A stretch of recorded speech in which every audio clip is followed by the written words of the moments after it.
2014 में किया था। एक सिंगल वादा भी मोदी जी पूरा नहीं कर पाए। भानु प्रताप सिंह जी को भी, महमूद प्राचा को भी, हम सब लोगों को, जो लोग ईवीएम हटाने की लड़ाई लड़ रहे हैं, जो लोग बैलेट पेपर वापस लाने की लड़ाई लड़ रहे हैं, उन्हें बुलेट से डराने की कोशिश की जा रही है।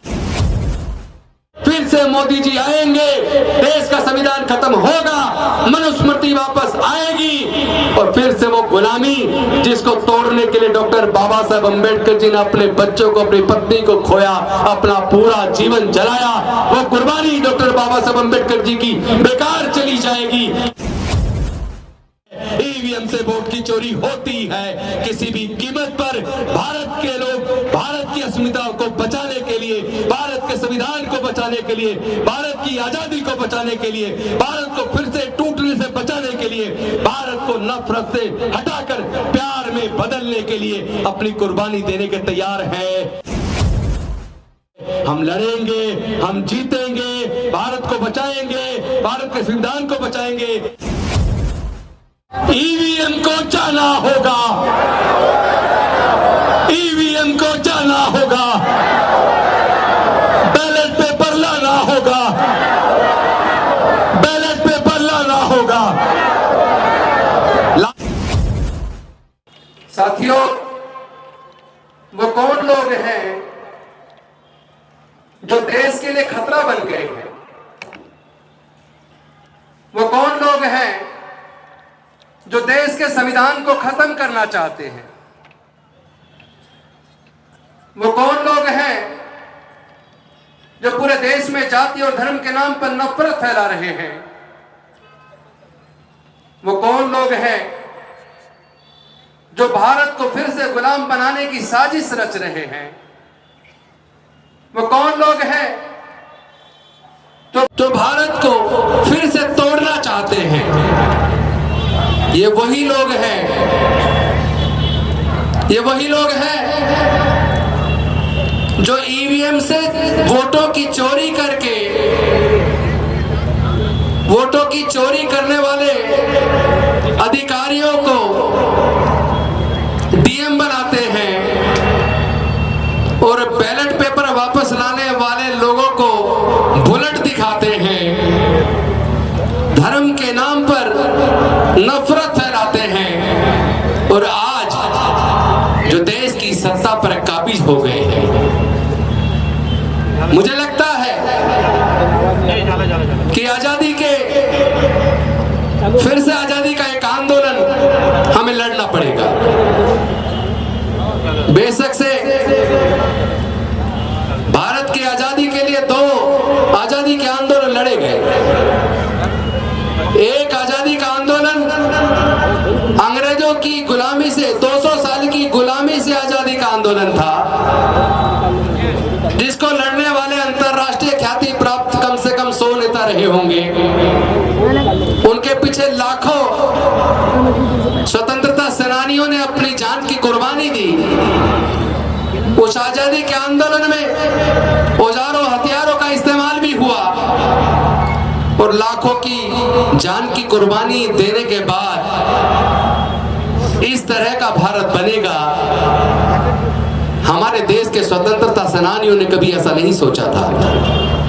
लेकिन उसी के साथ साथ इस 200 साल की अंग्रेजों की गुलामी से आजादी के आंदोलन के साथ साथ एक और आजादी का आंदोलन चल रहा था, जो लगभग 2,500-3 हजार साल की देश के दलितों, पिछड़ों, आदिवासियों और महिलाओं की गुलामी से आजादी का आंदोलन अकेले डॉक्टर बाबा साहेब अम्बेडकर जी ने लड़ा, बिना खून बहाए, बिना औजार हथियार उठाए, अपनी विद्वता से, अपनी काबिलियत से, अपनी कलम से हमारी हजारों साल की गुलामी को तोड़ दिया।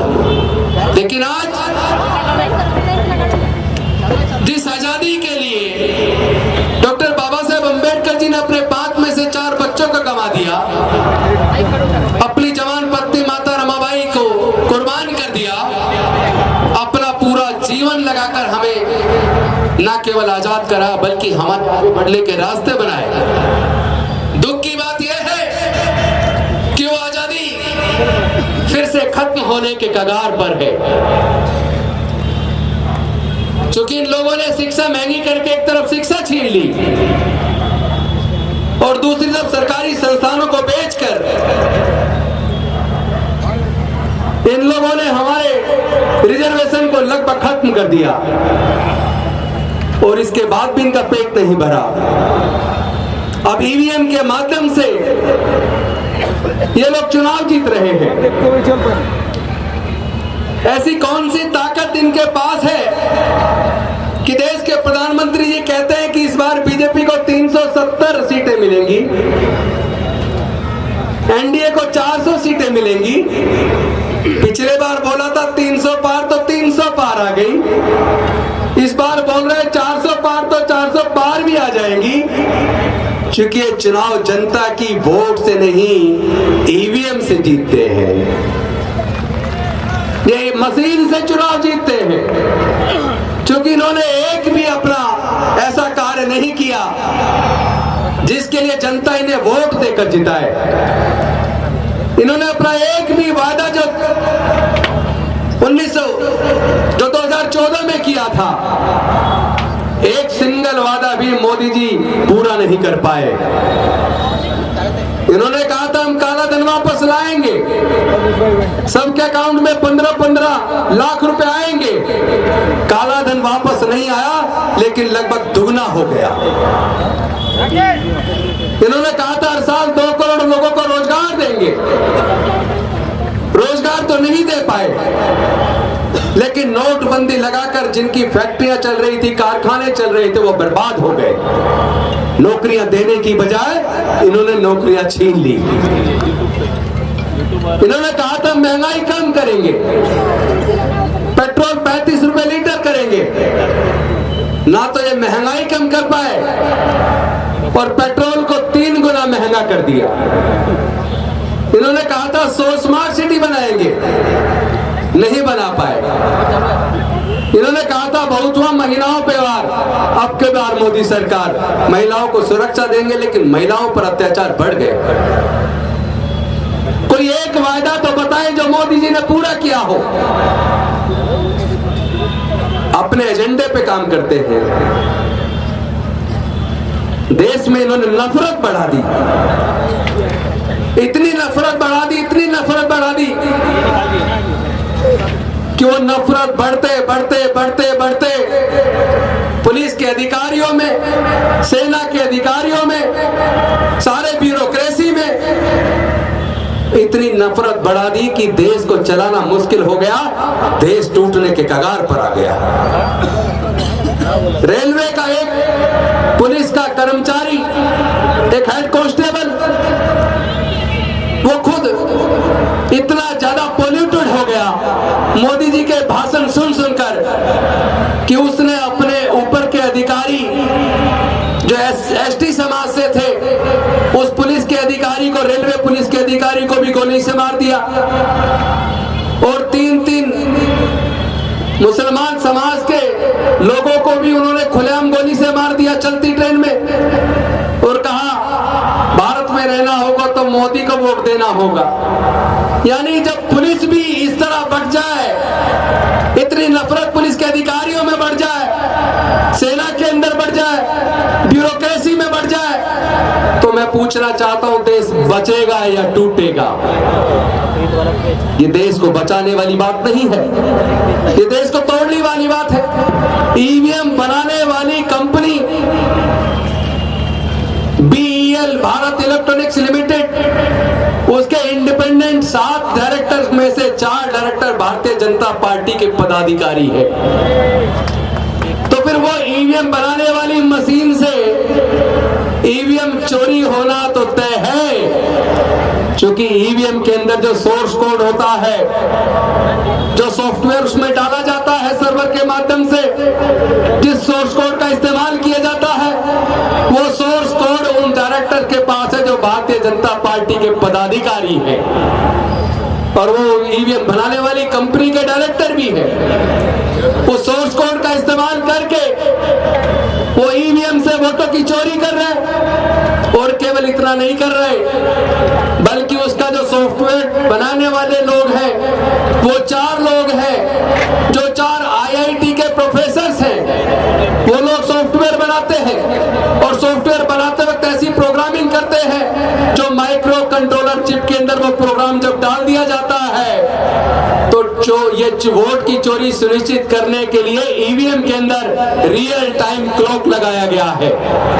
ये रियल टाइम क्लॉक क्या है ये वैसे तो लोग नहीं समझेंगे, मैं साधारण भाषा में समझाता हूं। जिस तरह आप अपने मोबाइल फोन के अंदर अलार्म लगाते हैं सुबह जल्दी उठने के लिए, अगर आपको ट्रेन पकड़नी है या फ्लाइट पकड़नी है, आपको जल्दी उठना है तो आप अपने फोन के अंदर आप अलार्म लगाते हैं। लेकिन अगर आपके फोन के अंदर क्लॉक ना हो, रियल टाइम क्लॉक ना हो, टाइमर ना हो, तो आप उसमें सुबह उठने के लिए टाइम सेट नहीं कर सकते, अलार्म नहीं बजेगा, आप उठ नहीं पाएंगे। उसी तरह जिस तरह टाइम बॉम्ब के अंदर अगर टाइमर ना हो, उसके अंदर अगर क्लॉक ना हो तो कितने तारीख को कितने बजे बॉम्ब ब्लास्ट करना है वो टाइम बॉम्ब नहीं बन सकता।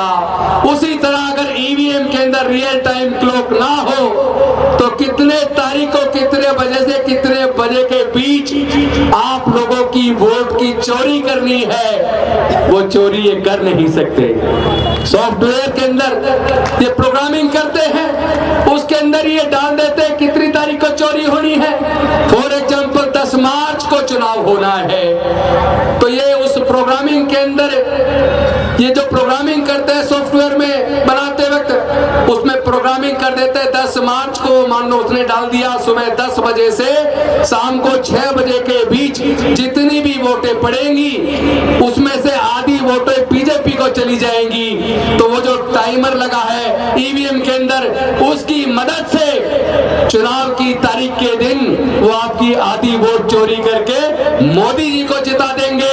उसी की वजह से मोदी जी के अंदर इतना कॉन्फिडेंस है कि वो कह रहे 370 बीजेपी को मिलेगा और 400 एनडीए को मिलेगा। ये जो भरोसा मोदी जी के अंदर आया है या भारतीय जनता पार्टी के लोगों के अंदर आया है ये ईवीएम की चोरी की वजह से आया है। मैं पूछना चाहता हूं election commission of India EVM से चुनाव कराने की जिद पे क्यों अड़ा है? पूरे दुनिया के विकसित देश जिन्होंने ईवीएम बनाई है उनको ईवीएम के ऊपर भरोसा नहीं है, वो बैलेट पेपर से चुनाव कराते हैं। फिर भारत का इलेक्शन कमीशन ऑफ इंडिया इतना जिद पे क्यों अड़ा है? इसलिए अड़ा है क्योंकि रिटायरमेंट के बाद इन आईएएस ऑफिसर्स को और इन जजों को रिटायरमेंट के बाद कोई अच्छी कुर्सी चाहिए। किसी को कमीशन का चेयर बनना है तो किसी को राज्यसभा की सीट चाहिए।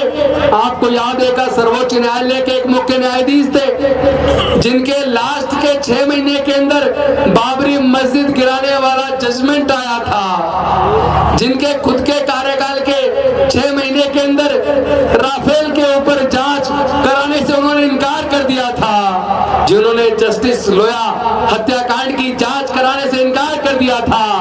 वो सारे जजमेंट किनके फेवर में आए? सिर्फ इसलिए कर दिए क्योंकि रिटायरमेंट के बाद राज्यसभा की कुर्सी चाहिए थी। अगर देश का मुख्य न्यायाधीश देश को दांव पे लगा सकता है तो फिर ये 4 IIT के प्रोफेसर जो सॉफ्टवेयर डेवलप कर रहे हैं क्या उनको खरीदा नहीं जा सकता? क्या उनको डराया नहीं जा सकता? फिर कैसे देश बचेगा? कैसे आपके वोट की चोरी होने से रोकेंगे? मैं कहना चाहता हूं साथियों, इसके लिए अगर कुर्बानी देनी पड़े जान की तो हम अपनी जान की कुर्बानी देंगे। हम डरने वाले लोग नहीं हैं। हम लोगों ने, आप जानते हैं 2013 से भी पहले से बामन मेश्राम लगातार पूरे देश के कोने में जा जाकर ईवीएम की चोरी के बारे में लोगों को भी जागरूक कर रहे हैं और सुप्रीम कोर्ट के अंदर लड़कर सुप्रीम कोर्ट के जजों को भी हिलाने का काम कर रहे हैं। उधर दिल्ली के अंदर मेरे पुराने साथी 35 साल पुराने साथी, हम लोग दोनों समता सनी दल की शाखा लगाया करते थे सुबह 4 बजे, भानु प्रताप सिंह और मैं, डीसी कपिल, हम लोग ईवीएम हटाओ संयुक्त मोर्चे के माध्यम से पूरे दिल्ली के अंदर हमने आंदोलन को पूरे देश के कोने कोने तक पहुंचा पहुंचा दिया है, लेकिन इस आंदोलन के बीच हमें जान से मारने की धमकी दी जा रही है। भानु प्रताप सिंह जी को भी, महमूद प्राचा को भी, हम सब लोगों को, जो लोग ईवीएम हटाने की लड़ाई लड़ रहे हैं, जो लोग बैलेट पेपर वापस लाने की लड़ाई लड़ रहे हैं, उन्हें बुलेट से डराने की कोशिश की जा रही है। लेकिन मैं कह देना चाहता हूं, हम लोग डॉक्टर बाबा साहेब अम्बेडकर के बच्चे हैं, हम डरने वाले नहीं हैं। हम किसी भी सूरत पर नहीं डरेंगे। हम अपने जान की कुर्बानी दे सकते हैं, लेकिन डॉक्टर बाबा साहेब अम्बेडकर की दी हुई इस आजादी को हम खोने के लिए तैयार नहीं है। लेकिन अगर ईवीएम से चुनाव हुआ तो यकीन मानिए फिर से मोदी जी आएंगे, देश का संविधान खत्म होगा, मनुस्मृति वापस आएगी और फिर से वो गुलामी जिसको तोड़ने के लिए डॉक्टर बाबा साहेब अम्बेडकर जी ने अपने बच्चों को, अपनी पत्नी को खोया, अपना पूरा जीवन जलाया, वो कुर्बानी डॉक्टर बाबा साहेब अम्बेडकर जी की बेकार चली जाएगी। मैं आपसे पूछना चाहता हूं, क्या आप सब लोग डॉक्टर बाबा साहेब अम्बेडकर की कुर्बानी को बेकार जाने दोगे? नहीं जाने देंगे। हम अपनी कुर्बानी, अपने जान की कुर्बानी दे सकते हैं। हम लड़ेंगे, हम जीतेंगे, ईवीएम वापस जाएगा, बैलेट पेपर वापस आएगा। इसके लिए सड़कों पर उतरने की जरूरत है साथियों।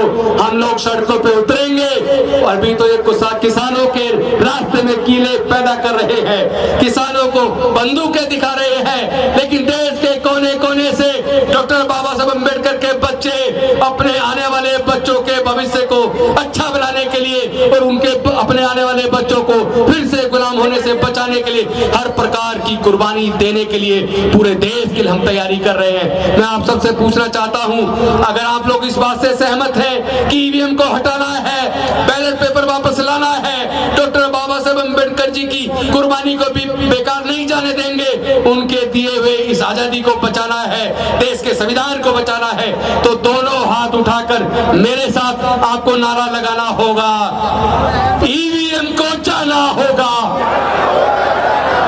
ईवीएम को जाना होगा, बैलेट पेपर लाना होगा, बैलेट पेपर लाना होगा।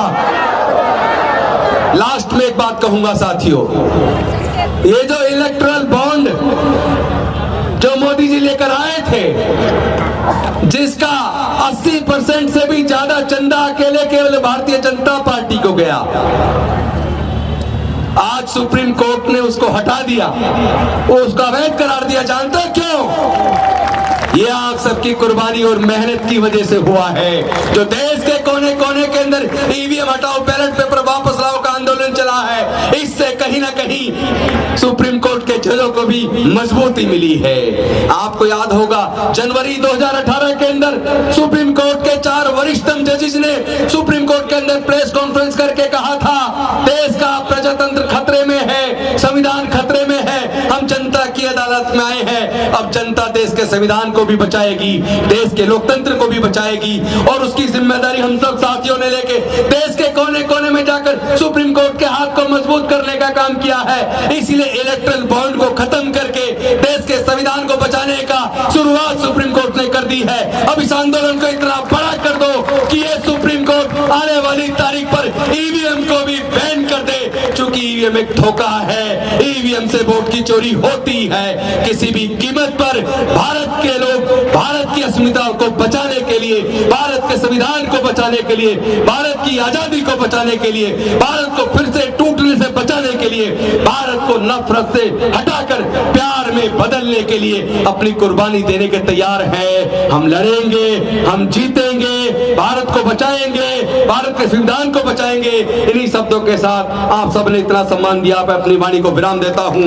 बहुत बहुत धन्यवाद। नमो बुद्धाय। जय भीम, जय भारत, जय संविधान।